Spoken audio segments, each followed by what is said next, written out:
May I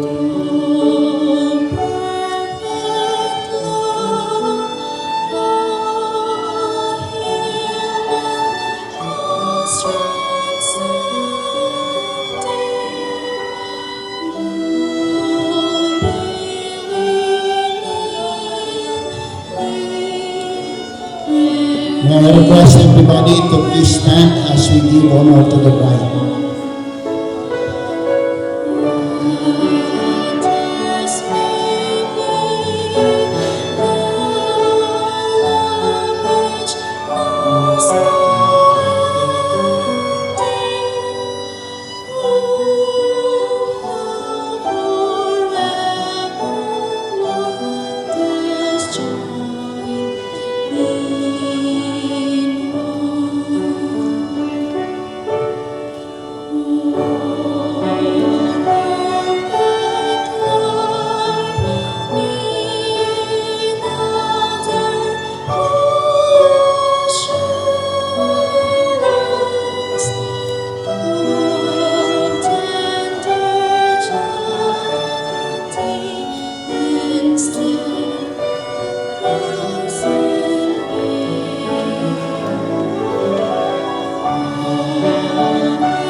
Solemn promises from the marriage altar. God made from the man and woman to be his companion and help me to cheer, encourage, and bless him, and he in turn to be her strong helper. All who enter into marriage with a holy purpose, each seeking the good and growth of the other, fulfill God's divine plan. Christ came not to destroy the sacred institution, but to restore to its original purity. He honored the marriage relation by performing his first miracle at a wedding, showing his approval of the union he himself had established. Jesus desires to see happy marriages and peaceful homes. Human love, when united with the divine, is refined, purified, and made strong. The grace of Christ alone can make marriage what God designed it to be, an agent for the blessing and uplifting of humanity, a reflection of the family in heaven. Marriage should be simple, modest, solemn, and sacred. The ceremony is to glorify God. The glory of God is ever to be made first, and the union of husband and wife should reveal the beauty of heaven's order. God wants the home to be the happiest place on earth, the very simple symbol of the home above. When husband and wife link their hearts with Christ and make him their counselor, they may share a happiness that angels of God command. Let bride and bridegroom, in the presence of heaven, pledge themselves to love each other as God has ordained. He to cherish, she to respect, and both to walk humbly with God. Thus their home shall be filled with peace, unity, and divine love.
First Corinthians 13:48. Love is patient and kind. Love does not envy or boast. It is not arrogant or rude. It does not insist on its own way. It is not irritable or resentful. It rejoices with the truth. Love bears all things, believes all things, hopes all things, endures all things. Love never fails.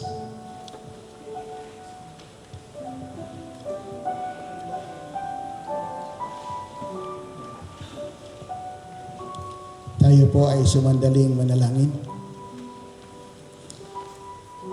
Our Father in heaven, the Creator of heaven and earth, the author of love, we come before you this afternoon, dear God, praising your name for this wonderful opportunity wherein we could be together in this place to solemnize the marriage of Jory and Nicole.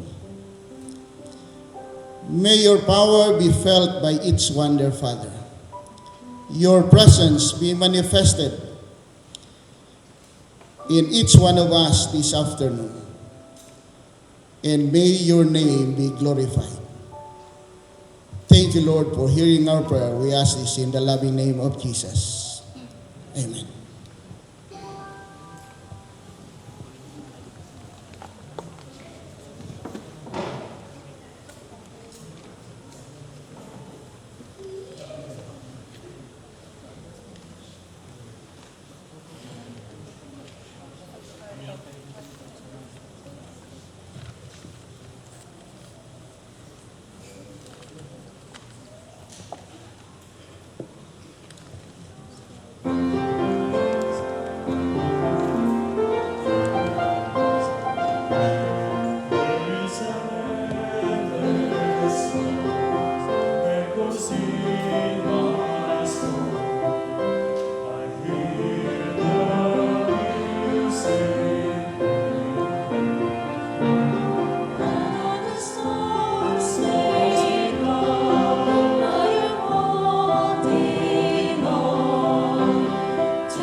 Magandang hapon po sa inyong lahat, mga minamahal naming mga kapatid, mga panauhin, lalong-lalo na sa ating pong mga magulang, mga ninong at ninang, at dito po sa dalawa, kay Jory at kay Nicole. Good afternoon to you.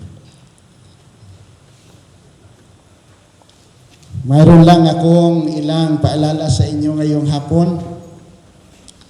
Maikli lang ito and hopefully hindi nyo makakalimutan.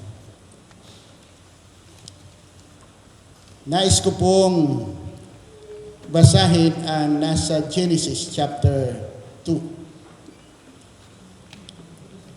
And the Lord God said, "It is not good that man should be alone.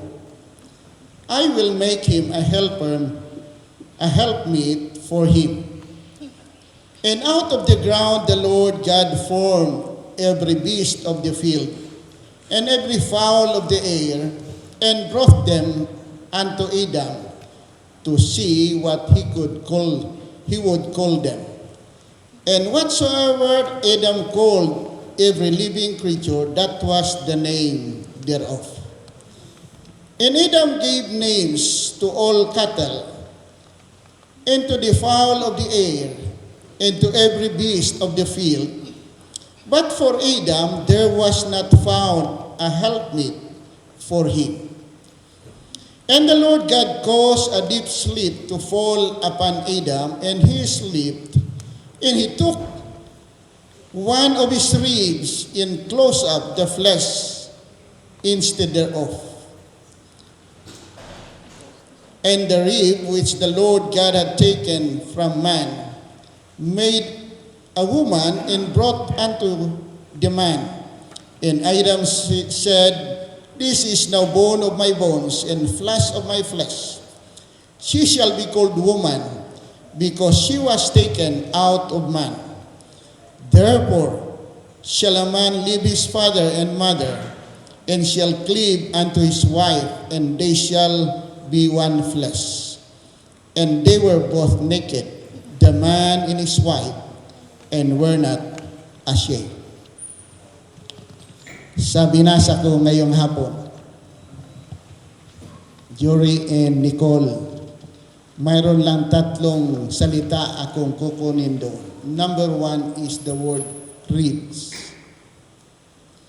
Number 2 is the living and the cleaving. At yung pangatlo, yung salitang naked. Unahin natin yung unang salita. Sabi sa 22, and he took one of his ribs and closed up the flesh in its place. At ang wika sa sunod na talata, yung tadyang na kinuha ng Panginoon ay ginawang babae ng Panginoon. Alam na alam natin, yun ay si Eva. Tuyi, jury, ang tawag kasi namin sa kanya ay Tuyi. Kasi matagat sa amin. Ito ang tatandaan mo. Yung tadyang kinuha ng Panginoon malapit sa puso ng lalaki. Sapagkat ang gusto ng Panginoon mamahalin ang asawang babae. Kinuha malapit sa puso sapagkat naroon doon ang luklukan ng pagmamahal. Kinuha yung tadyang sa ilalim ng ating mga braso upang proteksyonan. Nandyan yung tadyang sa ilalim ng mga braso upang proteksyonan ang asawang babae. Sa buhay ng tao sa pag-aasawa, minsan dumarating ang panahon na yung para bagang naiiba ang takbo ng pagsasama ng mag-asawa. Kapag sweetheart mo pa lang, lahat ginagawa ang lahat para sa sweetheart. Nagpapa-impress tayo, di ba? Both. Kasi gusto natin ma-impress yung ating minamahal. Pero may panahon na doon sa buhay na minsan yung pagmamahal ay naiiba yung takbo sa buhay. Lalong-lalo na pag tumatagal na ang panahon. Kasi yung stage ng pagmamahalan ng marriage ay iba-iba. Ang pinakamasarap na stage ay yung honeymoon period. Mga ilang taon yan. Sumunod yan, may mga stage yan, pero hindi ko nababanggitin para humaba pa. Pero minsan, sa inyong pagsasama, mayroon kayong mga bagay na hindi kayo magkakaunawaan. Mayroon akong kinasal na pati yung pagpisil ng toothpaste ay pinag-aawayan nila. Ha? Mga cause yan. Yung isa gusto sa gitna pisilin, yung isa doon naman sa dulo pinipisil. Dumarating yung mga bagay na hindi pagkakaunawaan. At lalong-lalo na jury yung asawa mo ay babae. Mararanasan mo yan na minsan yayayain ka niyan na mag-shopping. Kung diyan kayo sa SM Fairview, ilang palapag ba yung SM Fairview na yan? So yayaya, first floor, sa second floor, third floor. Tingin ng tingin ang sasabihin ng asawa mo, balik na lang tayo doon sa first floor. Yan yung mga asawang babae. At minsan, moody yung asawang babae. Pero yung Bible, Jory, tandaan mo, hindi sinabi ng Bible na mga asawang lalaki, unawain ninyo ang iyong asawang babae. Wala sa Bible. Ang nasa Bible, mga asawang lalaki, mahalin ninyo ang inyong asawang babae. Sapagkat, kung mahal mo ang asawang babae, mauunawaan mo siya. Sa iyo naman, Nicole, sabi ng Biblia, mga asawang babae, pasakop kayo sa inyong asawang lalaki. Kung ang babae gusto niya yung affection Yung lalaki naman, gusto niya yung submission or respect. Kaya ang Bible nagsabi dito na mga asawang babae, pasakop kayo sa inyong asawang lalaki. Yung submission means respect. Yung gusto ng lalaki ay kaakit-akit yung asawang babae. So pananatiliin mo yun, Nicole. Sa inyong pagsasama bilang mag-asawa, kapag natandaan nyo yung respect at love, kahit na kayo ay darating sa panahon na minsan mag-aaway kayo, pero dapat yung pag-aaway na yun ay pag-aaway lang ng mag-asawa. Hindi nakakarating sa kapitbahay o sa kanino man. Hindi pinapahayag sa Facebook ang sama ng loob, kundi sa asawa lang.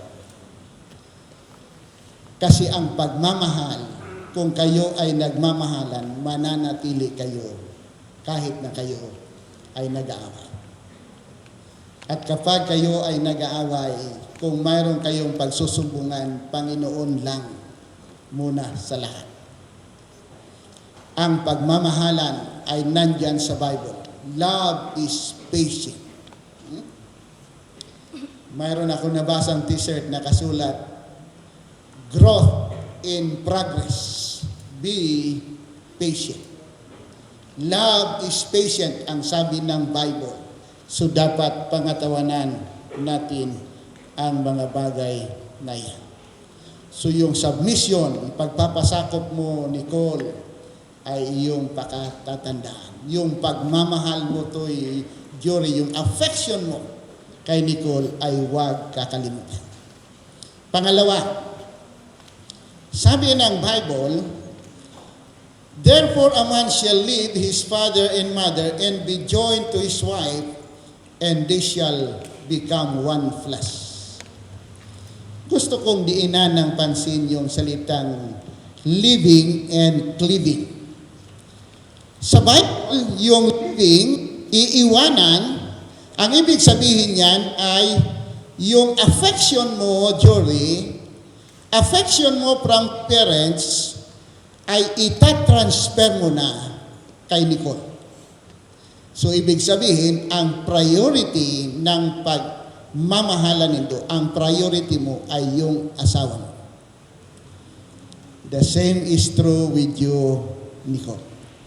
Yung living, iiwanan, yung affection mo, nandoon na nanatili, pero yung priority ay yung asawa na. Then, ang sabi ng Panginoon, yun ang living and cleaving.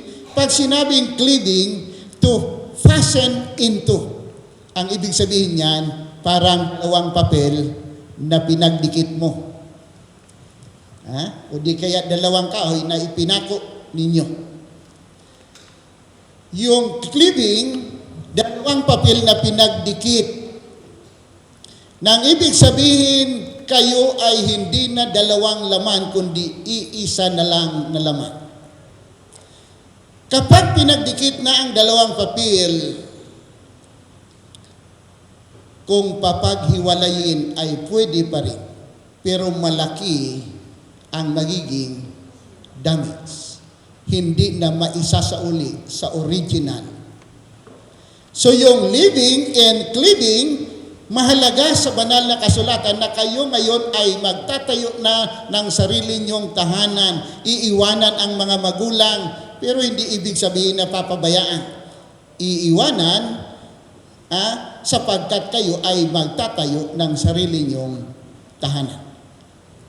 Yan yung cleaving na sinasabi ng banal na kasulatan. Ang priority nyo ngayon ay yung pagsasama nyo bilang mag-asawa. Mga friends, nandyan yan, pero priority ang pagsasama na ng mag-asawa. Sana naunawaan nyo ang mga bagay na iyan. Kapag kayo ay iisa na, ito ang tatandaan niyo.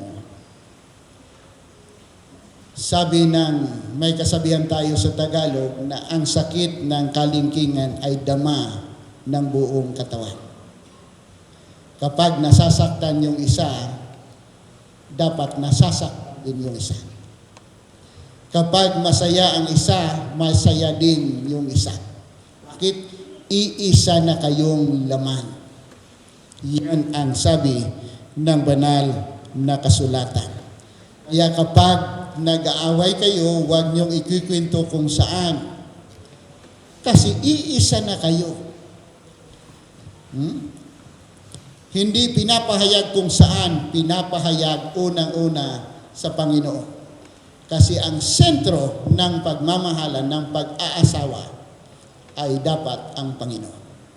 Kapag ang Panginoon ang ka-love triangle ng mag-asawa, nagiging matagumpay ang pagsasama. Yan ang wika sa atin ng banal na kasulatan. Kaya ang sabi ng Bible, yung binasa sa atin kayo na yung love is patience.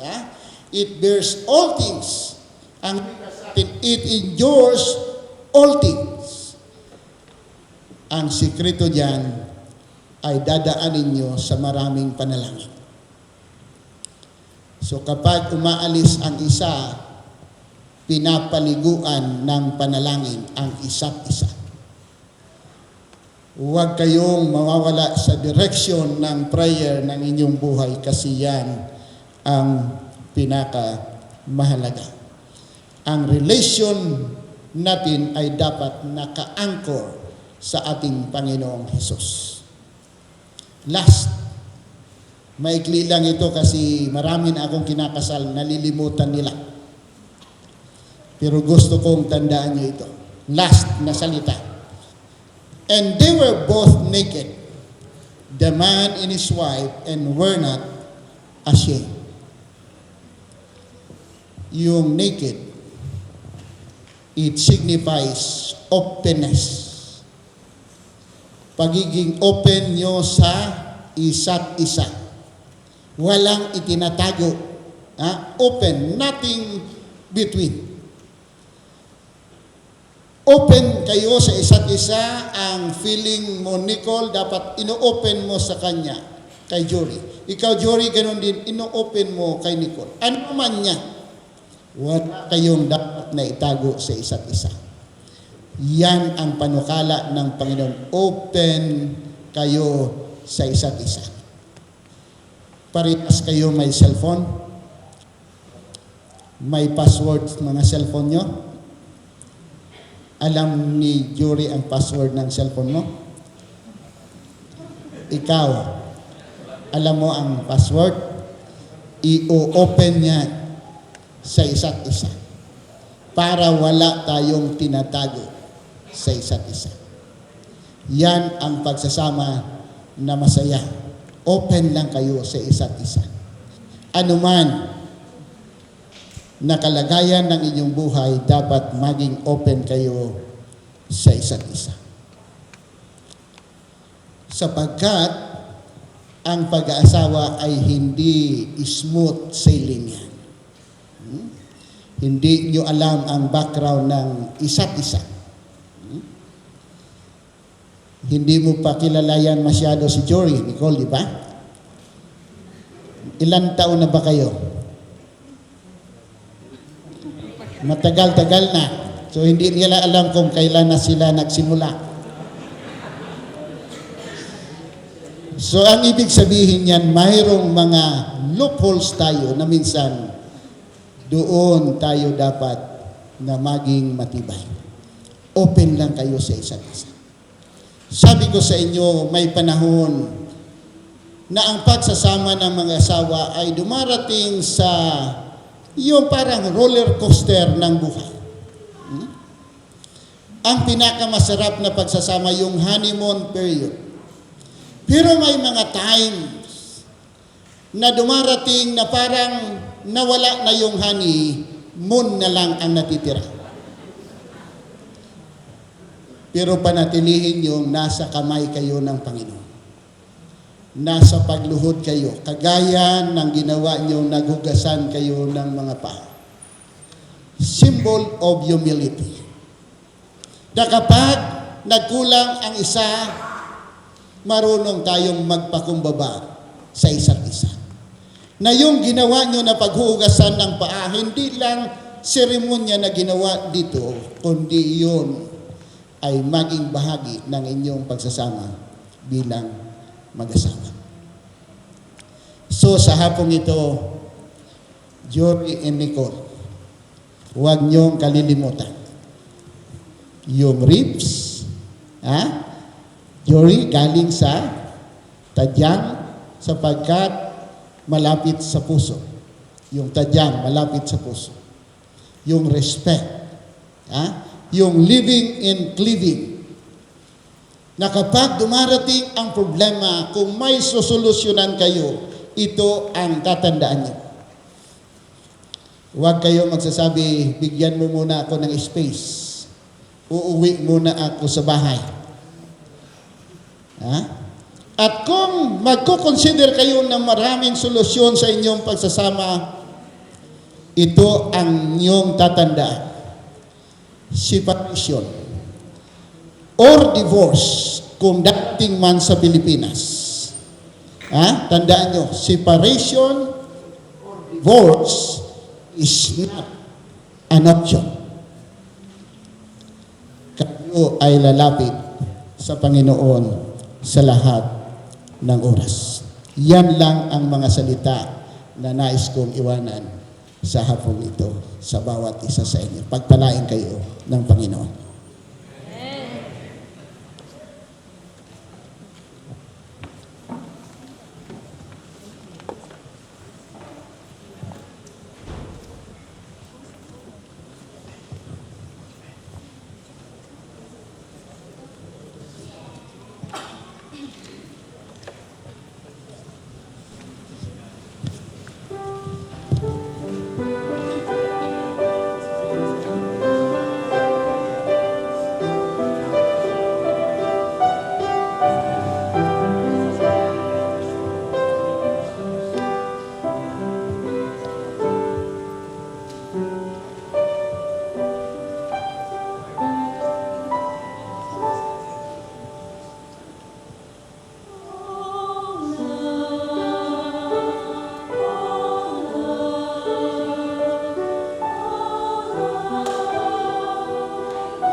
So ngayong hapon, mga minamahal na mga kapatid,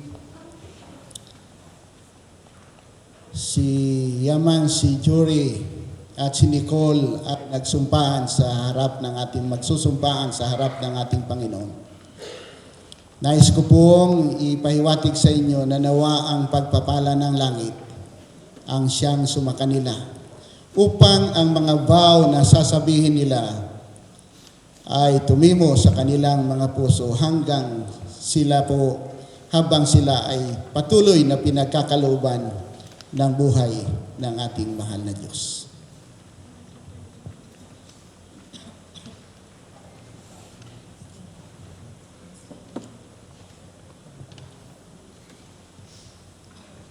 I, Juriga, before God and in the presence of these witnesses, take you, Nicole Picaro, to be my wedded wife, to live together after God's ordinance in the sacred state of matrimony. I promise to love you, comfort you, honor and cherish you in sickness and in health, in prosperity or adversity, and forsaking all others, keep myself only unto you so long as we both shall live. And thereto I pledge thee my faith.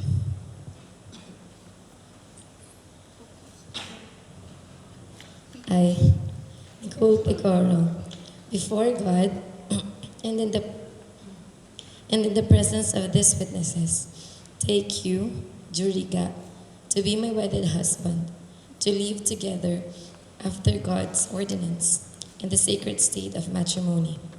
I promise to love you, comfort you, honor you, and cherish you in sickness and in health, in prosperity or adversity, and forsaking all others. Keep myself only unto you, so long as we both shall live. And thereto I pledge thee my faith.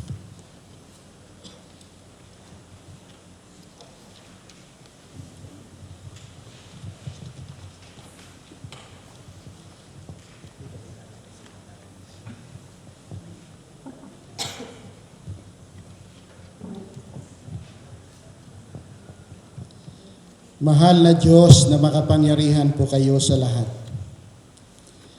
Narito kami, Panginoon, sa inyong banal na harapan sapagkat kinikilala namin na kayo ang aming Diyos ng aming mga buhay. Kayo ang may akda ng pagmamahalan. Kayo ang nagtatag ng pamilya, Panginoon. Nais naming ilapit sa inyo ang aming mga sarili sapagkat alam namin na kapag wala kayo, wala kaming magagawa.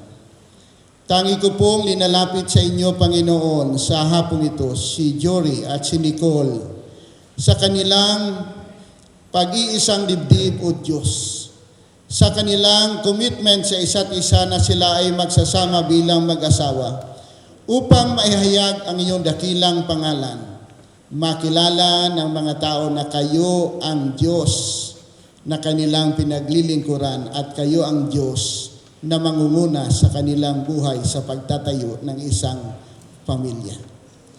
O Diyos, nais ko pong hilingin sa inyo, Panginoon, na pagpalain niyo po ng maulusog na pangangatawan ang mag-asawang ito. Tulungan sila sa kanilang mga pagtatrabaho at paghahanap buhay. Huwag niyo pong kalilimutan, Panginoon, na ibuhos sa kanila ang pagpapala na kanilang kailangan sa araw-araw. At aking dalangin, Panginoon, tulungan din sila na patuloy na maging tapat niyong mga katiwala sa kanilang mga paglilingkod. Aking pong pakiusap, Panginoon, na samahan sila sa kanilang buhay ng paglilingkod at pagsasama bilang mag-asawa. Pagkalooban niyo sila, Panginoon, ng mga supling na magbibigay aliw sa kanilang pagsasama bilang mag-asawa upang maituro ang inyong adhikain sa kanilang magiging mga anak. Kayo po ang manguna sa kanilang buhay. At akin din pong dalangin, Panginoon, na ang bawat isa na naririto ay tulungan na sumuporta at maging bahagi sa pagtatayo ni Jory at ni Nicole ng isang masayang tahanang naglilingkod at nagtatapat sa iyo, O Diyos. At ngayon, aking pong dalangin, Panginoon, na samahan niyo ang inyong anak na ito. The Lord bless you and keep you. The Lord make His face shine upon you and be gracious to you. The Lord lift up His countenance upon you and give you peace, now and forever. Amen.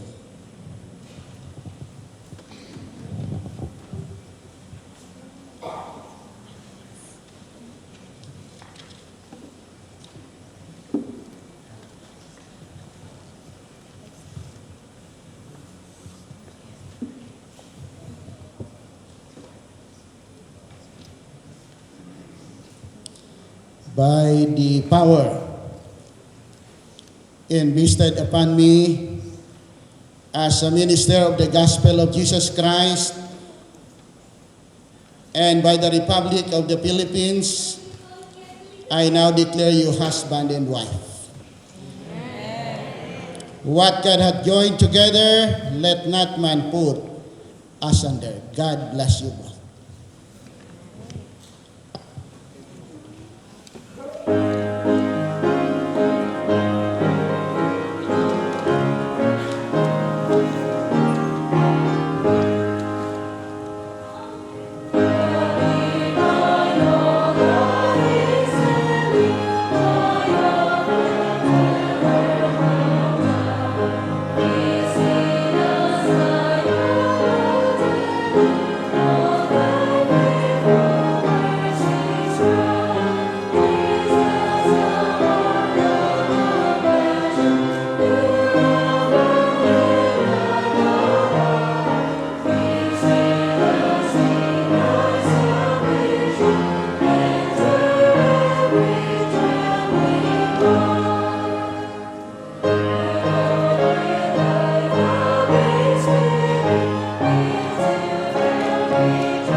Pwede po kayo maupo.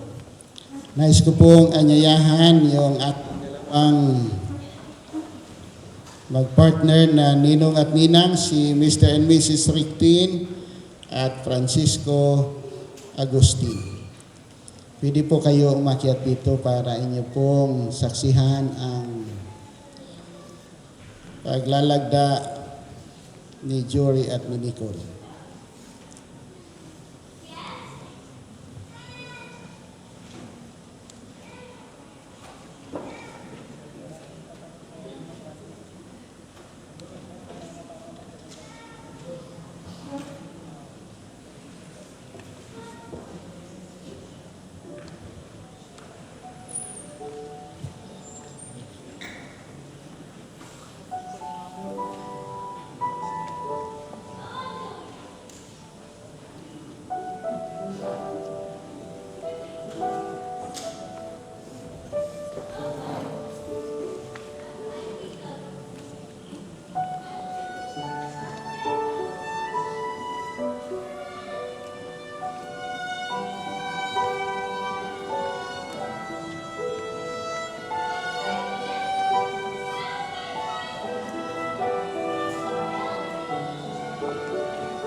Ngayong hapon po, it's my honor and privilege to present to you the newlywed, Mr. and Mrs. Jory Ga.